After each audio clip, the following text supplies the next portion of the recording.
নমস্কার, জনতার দর্পণ ইউটিউব চ্যানেলে আপনাদের সকলকে স্বাগত। ভাবুন তো বন্ধুরা, 5 বছর ধরে আপনি আইন পড়ছেন, রাত জেগে সংবিধান মুখস্থ করেছেন, কোর্টে লড়েছেন, ইন্টার্নশিপে ফাইল টেনেছেন, আর ঠিক যেদিন সমাবর্তনের মঞ্চে উঠে ডিগ্রি হাতে নেওয়ার কথা তার কিছুদিন আগেই হঠাৎ জানতে পারলেন আপনার গোটা ব্যাচকে আইনজীবী হিসেবে নথিভুক্তই করা হবে না, কারণ আপনারা প্রতিবাদ করেছেন। এটা কোনো কল্পকাহিনী একেবারে নয় বন্ধুরা। 2026 সালের 13ই আগস্ট ভারতের সবচেয়ে সম্মানিত আইন বিশ্ববিদ্যালয়গুলোর একটি হায়দ্রাবাদের নালসার ইউনিভার্সিটি অফ ল এর পুরো স্নাতক ব্যাচের বিরুদ্ধে এমনই এক নির্দেশ জারি করেছিল স্বয়ং বার কাউন্সিল অফ ইন্ডিয়া। কারণ ছিল একটাই, ছাত্ররা তাদের সমাবর্তনে প্রধান অতিথি হিসেবে ভারতের প্রধান বিচারপতিকে আমন্ত্রণ জানানোর সিদ্ধান্তের বিরুদ্ধে আপত্তি জানিয়েছিল। এই একটা সার্কুলার কয়েক ঘন্টার মধ্যেই কিন্তু প্রত্যাহার করে নেওয়া হয়, কিন্তু ততক্ষণে যা প্রকাশ হয়ে গেছে তা আর লুকোনো যায় না। একটা প্রশ্ন যা গোটা আইনি শিক্ষা ব্যবস্থা, বাক স্বাধীনতা এবং ক্ষমতার সীমারেখা নিয়ে আমাদের নতুন করে ভাবতে বাধ্য করে। যিনি নিজে সংবিধানের রক্ষক, তার প্রতিষ্ঠানের নামে এমন একটা আদেশ কিভাবে জারি হলো? আর যখন প্রধান বিচারপতি নিজেই প্রকাশ্যে এজলাসে বলেন ছাত্রদের প্রতিবাদ করার অধিকার আছে, বার কাউন্সিলের এখানে কি কাজ, তখন প্রশ্নটা আরো গভীর হয়ে যায়। আজকের এই আলোচনায় আমরা মূলত ঘটনাটা শুরু থেকে শেষ পর্যন্ত চুলচেরা বিশ্লেষণ করব। দেখব কিভাবে একটা মন্তব্য থেকে বিতর্কের সূত্রপাত, কিভাবে একটা ছাত্র আন্দোলন প্রাতিষ্ঠানিক শাস্তির মুখে পড়ল এবং কিভাবে শেষ পর্যন্ত সুপ্রিম কোর্টের হস্তক্ষেপে পরিস্থিতি সামলানো হলো। সবচেয়ে গুরুত্বপূর্ণ প্রশ্নটা রেখে দিচ্ছে শুরুতেই, একটা গণতান্ত্রিক দেশে ভবিষ্যতের আইনজীবীদের প্রতিবাদের অধিকারকে যদি এইভাবে জীবিকার হুমকি দিয়ে দমন করার চেষ্টা করা হয়, তাহলে সাধারণ নাগরিকের কণ্ঠস্বর কতটা আজ সুরক্ষিত? পুরো ঘটনার শিকড় খুঁজতে গেলে বন্ধুরা একটু পেছনে যেতে হবে। 2025 সালের নভেম্বরে বিচারপতি সূর্যকান্ত ভারতের 53তম প্রধান বিচারপতি হিসেবে শপথ নেন। হরিয়ানার হিসাবে জন্ম নেওয়া এই বিচারপতি 4 দশকের দীর্ঘ আইনি জীবনের পর দেশের সর্বোচ্চ বিচারিক পদে বসেন। কিন্তু তার কার্যকালের কয়েক মাসের মধ্যেই একটি মন্তব্য ঘিরে বিতর্ক শুরু হয়। তিনি ভুয়ো ডিগ্রিধারী বা অযোগ্য আইনজীবীদের প্রসঙ্গে এমন একটি তুলনামূলক শব্দ ব্যবহার করেন যা নিয়ে আইনজীবী মহলে এবং সাধারণ মানুষের মধ্যে তীব্র প্রতিক্রিয়া তৈরি হয়। এই মন্তব্যকে কেন্দ্র করেই পরে একটি ব্যঙ্গাত্মক সংগঠন নিজেদের নাম দিয়েছিল ককরোচ জনতা পার্টি, যারা পরবর্তীতে এই পুরো বিতর্কে সরাসরি জড়িয়ে পড়ে। এই প্রেক্ষাপটেই আসে বন্ধুরা নালসারের সমাবর্তন প্রসঙ্গ। হায়দ্রাবাদের এই প্রতিষ্ঠান ভারতের অন্যতম সেরা জাতীয় আইন বিশ্ববিদ্যালয় হিসেবে সুপরিচিত। প্রতিষ্ঠানের 2026 ব্যাচের স্নাতকোত্তর ছাত্ররা যখন জানতে পারেন যে তাদের সমাবর্তনে প্রধান অতিথি হিসেবে খোদ প্রধান বিচারপতি সূর্যকান্তকে আমন্ত্রণ জানানো হয়েছে, তখন একাংশ ছাত্র এই সিদ্ধান্তের বিরুদ্ধে আপত্তি তোলে। তাদের যুক্তি ছিল সাম্প্রতিক বিতর্কিত মন্তব্য এবং কিছু সামাজিক বিচারিক ইস্যুতে সিজিআই এর অবস্থানের সঙ্গে তারা একমত নয়, তাই তাকে সমাবর্তনের প্রধান অতিথি হিসেবে চায় না। এখানে থামা দরকার একটা মুহূর্তের জন্য, কারণ এই জায়গাটা বোঝা কিন্তু খুবই জরুরি। এটা কোনো সহিংস আন্দোলন ছিল না, এটা কোনো আদালত অবমাননা ছিল না, এটা ছিল নিছক একটা প্রাতিষ্ঠানিক সিদ্ধান্তের বিরুদ্ধে ছাত্রদের মত প্রকাশ, একটা বিশ্ববিদ্যালয়ের অভ্যন্তরীণ বিষয়ে তাদের নিজস্ব মতামত জানানো। ভারতের প্রতিটি বিশ্ববিদ্যালয়, প্রতিটি প্রজন্মের ছাত্ররা প্রশাসনের সিদ্ধান্তের সমালোচনা করেছে। এটা নতুন কোনো ঘটনা একেবারেই নয়, বরং এটা একটা সুস্থ গণতান্ত্রিক শিক্ষা প্রতিষ্ঠানের স্বাভাবিক বৈশিষ্ট্য। ছাত্রদের প্রতিবাদ প্রক্রিয়ায় 13ই August bar council of India একটি সার্কুলার জারি করে।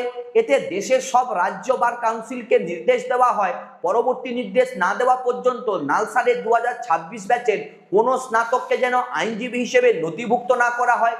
সার্কুলারে অভিযোগ করা হয় বিশ্ববিদ্যালয়ের কিছু শিক্ষকের মধ্যে গোষ্ঠীবাজি এবং নোংরা রাজনীতি চলছে এবং তারা নাকি ছাত্রদের পরিচিত করে এই প্রতিবাদে নামিয়েছেন।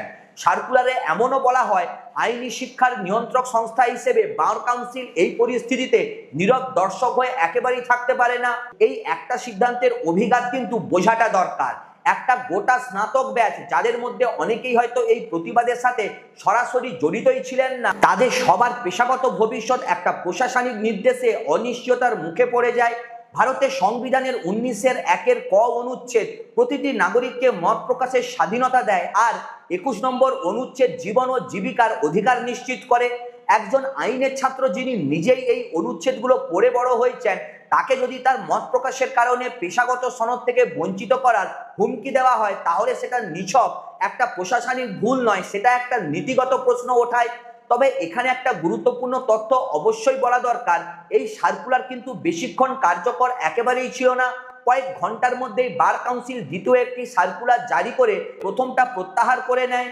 এনরোলমেন্ট স্থগিতাদেশ তুলে নেওয়া হলেও ঘটনার পেছনে কারা যুক্ত ছিলেন তা নিয়ে তদন্তের সিদ্ধান্ত বহাল রাখা হয়। অর্থাৎ সবচেয়ে বিতর্কিত অংশটা, ছাত্রদের ভবিষ্যৎ আটকে দেওয়ার হুমকি, প্রত্যাহার হলেও প্রতিষ্ঠানটির অবস্থানের যে শাস্তিমূলক মানসিকতার ছাপ ছিল, সেই প্রশ্নটা থেকেই যায়। এই পুরো ঘটনার কেন্দ্রে আছেন বার কাউন্সিল অফ ইন্ডিয়ার চেয়ারম্যান মনন কুমার মিশ্র। তিনি 2014 সাল থেকে টানা এই পদে আছেন এবং 2025 সালে সপ্তমবারের মতো নির্বাচিত হয়েছেন। একই সঙ্গে তিনি 2024 সাল থেকে বিহার থেকে বিজেপির মনোনয়নে রাজ্যসভার সাংসদ। এই দ্বৈত পরিচয়, একদিকে আইনি শিক্ষার নিয়ন্ত্রক সংস্থার প্রধান, অন্যদিকে ক্ষমতাসীন দলের আইনসভার সদস্য।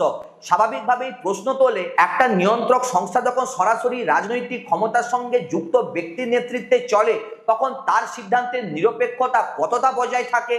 এই প্রশ্নটা একেবারে কিন্তু অমূলক নয়, কারণ যে সার্কুলারে ছাত্রদের আন্দোলনকে গোষ্ঠীবাদী এবং শিক্ষকদের প্ররোচনার ফল বলে চিহ্নিত করা হয়েছিল, তার ভাষা অনেকের কাছেই একটা স্বাধীন ছাত্র আন্দোলনকে বাইরের চক্রান্ত হিসেবে দেখানোর চেষ্টা বলে মনে হয়েছে।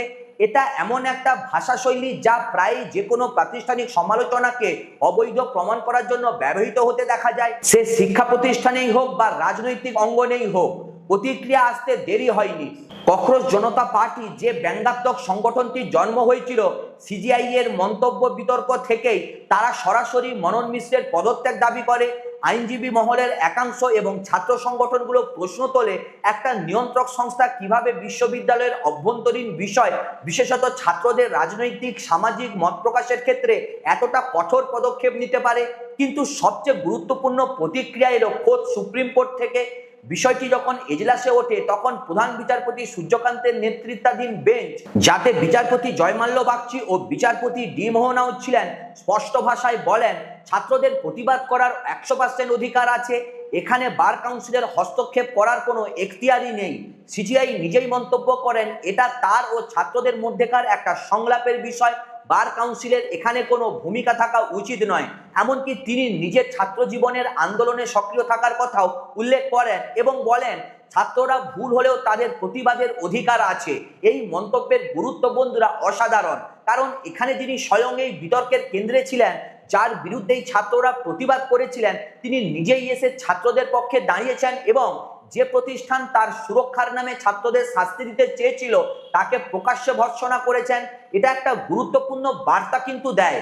প্রাতিষ্ঠানিক ক্ষমতা কখনো কখনো তার নিজের নামে, তার নিজের সুরক্ষার অজুহাতে এমন সিদ্ধান্ত নিতে পারে যা সেই প্রতিষ্ঠানের প্রধান নিজেই অনুমোদন করেন না। বন্ধুরা, এই ঘটনাকে শুধু একটা বিচ্ছিন্ন প্রশাসনিক ভুল হিসেবে দেখলে একেবারে চলবে না। এটা একটা বৃহত্তর প্রবণতার অংশ, যেখানে বিভিন্ন প্রাতিষ্ঠানিক কর্তৃপক্ষ, তা বিশ্ববিদ্যালয় হোক, নিয়ন্ত্রক সংস্থা হোক বা প্রশাসন, ছাত্র বা কর্মীদের মত প্রকাশকে শৃঙ্খলাভঙ্গ বা চক্রান্ত হিসেবে দেখানোর প্রবণতা দেখায়। ভারতের ইতিহাসে ছাত্র আন্দোলনের একটা দীর্ঘ ও সমৃদ্ধ ঐতিহ্য রয়েছে। 1977 সালের জরুরি অবস্থার পরপরই জওহরলাল নেহেরু বিশ্ববিদ্যালয়ের তৎকালীন ছাত্র সংসদ সভাপতি সীতারাম ইয়েচুরি তৎকালীন প্রধানমন্ত্রী তথা বিশ্ববিদ্যালয়ের আচার্য ইন্দিরা গান্ধীর সামনে দাঁড়িয়ে তার পদত্যাগের দাবি সংবলিত স্মারকলিপি পাঠ করেছিলেন এবং শেষ পর্যন্ত ইন্দিরা গান্ধী সেই পদ থেকে সরেও দাঁড়ান।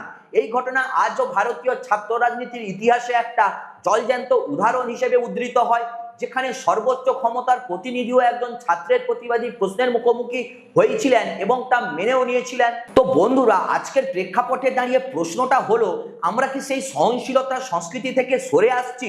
যখন একটা ছাত্র প্রতিবাদের জবাব আসে একটা সম্ভাব্য পেশাগত সনদ কেড়ে নেওয়ার হুমকি দিয়ে, তখন সেটা শুধু ওই নির্দিষ্ট ছাত্রের জন্য নয়, ভবিষ্যতের প্রতিটি ছাত্রের জন্য একটা বার্তা হয়ে দাঁড়ায়। প্রতিবাদ করলে মূল্য চোকাতে হতে পারে। এই ধরনের চিলিং এফেক্ট বা ভীতিকর প্রভাব গণতান্ত্রিক প্রতিষ্ঠানের জন্য মারাত্মক, কারণ এটা মানুষকে প্রশ্ন তোলা থেকে চিরতরে বিরত রাখে, এমনকি যখন প্রশ্ন তোলাই সবচেয়ে জরুরি হয়ে ওঠে। আইনি পেশা এমন একটা পেশা যার ভিত্তি হলো প্রশ্ন তোলা, যুক্তি দেওয়া, ক্ষমতাকে জবাবদিহি করা। যদি আইনের ছাত্ররাই তাদের শিক্ষা জীবনের শেষ ধাপে এসে শেখে যে প্রশ্ন তোলার পরিণতি ভয়ঙ্কর হতে পারে, তাহলে তারা ভবিষ্যতে কেমন আইনজীবী হয়ে উঠবে? এই প্রশ্নটা শুধু নালসারের ছাত্রদের নয়, এটা গোটা আইনি শিক্ষা ব্যবস্থার ভবিষ্যতের সাথে জড়িত। তবে বন্ধুরা, বার কাউন্সিলের পক্ষ থেকে যে যুক্তি দেওয়া হয়েছে তা সম্পূর্ণ উপেক্ষা করাও কিন্তু ঠিক হবে না। তাদের অবস্থান ছিল আইনি শিক্ষার নিয়ন্ত্রক সংস্থা হিসেবে তাদের দায়িত্ব আছে বিশ্ববিদ্যালয়গুলোর শৃঙ্খলা ও সুনাম বজায় রাখার, এবং তারা মনে করেছিল একটি সাংবিধানিক পদাধিকারীকে ঘিরে যে পরিস্থিতি তৈরি হয়েছিল তাতে হস্তক্ষেপ প্রয়োজন ছিল। এটাও উল্লেখযোগ্য যে ঘটনার প্রতিক্রিয়া প্রকাশ হওয়ার পরপরই কয়েক ঘন্টার মধ্যে বার কাউন্সিল নিজে থেকেই এনরোলমেন্ট স্থগিতাদেশ প্রত্যাহার করে নেয়। এটা কোনো আদালতের নির্দেশে বাধ্য হয়ে নয়, বরং সমালোচনার মুখে তাদের নিজস্ব সিদ্ধান্তেই। পরবর্তীতে মনন মিশ্র নিজে জানান যে বার কাউন্সিল ও ছাত্রদের লক্ষ্য একই, তরুণদের স্বার্থ রক্ষা করা, এবং তিনি ছাত্রদের কাছে বিষয়টি নিয়ে দুঃখ প্রকাশ করেন। এই দ্রুত সংশোধন একটা গুরুত্বপূর্ণ দিক তুলে ধরে। ভারতের প্রাতিষ্ঠানিক কাঠামোয় ভুল সিদ্ধান্তকে চ্যালেঞ্জ করার এবং সংশোধন করার পথ এখনো খোলা রয়েছে। বন্ধুরা, সুপ্রিম কোর্টের সময়োচিত পর্যবেক্ষণ, গণমাধ্যমের নজরদারি, ছাত্র সংগঠনগুলোর সোচ্চার প্রতিক্রিয়া, এই সবকিছু মিলেই একটা সম্ভাব্য অন্যায়কে দ্রুত শুধরে নেওয়া সম্ভব হয়েছে। এটা প্রমাণ করে যে ব্যবস্থার মধ্যে এখনো স্বনিয়ন্ত্রণের ক্ষমতা রয়েছে। যদিও প্রশ্ন থেকে যায়, কেন প্রথমেই এমন একটা সিদ্ধান্ত নেওয়া হলো যার সংশোধন পরে জরুরি হয়ে পড়লো? তাই এই ঘটনাকে বিচার করার সময় দুটো দিক মাথায় রাখা দরকার। একদিকে প্রাথমিক সিদ্ধান্তের অতিরিক্ত কঠোরতা ও তার সাংবিধানিক প্রশ্ন, অন্যদিকে দ্রুত সংশোধনের মধ্য দিয়ে প্রতিষ্ঠিত ব্যবস্থার জবাবদিহিতার প্রমাণ। শেষ পর্যন্ত এই ঘটনা আমাদেরকে একটা গুরুত্বপূর্ণ শিক্ষা দেয়। গণতন্ত্রে প্রতিষ্ঠানের সমালোচনা করার অধিকার এবং সেই প্রতিষ্ঠানের নিজস্ব মর্যাদা রক্ষার প্রয়োজন, এই দুয়ের মধ্যে একটা ভারসাম্য খুঁজে বের করাটাই আসল চ্যালেঞ্জ। বিচার ব্যবস্থার প্রতি জনগণের আস্থা বজায় রাখতে হলে বিচার ব্যবস্থাকে সমালোচনার ঊর্ধ্বে রাখা যায় না। আবার প্রতিটি সমালোচনাকেই যদি চক্রান্ত হিসেবে দাগিয়ে দেওয়া হয়, তাহলে সেই আস্থাও ধীরে ধীরে ক্ষয়ে যায়।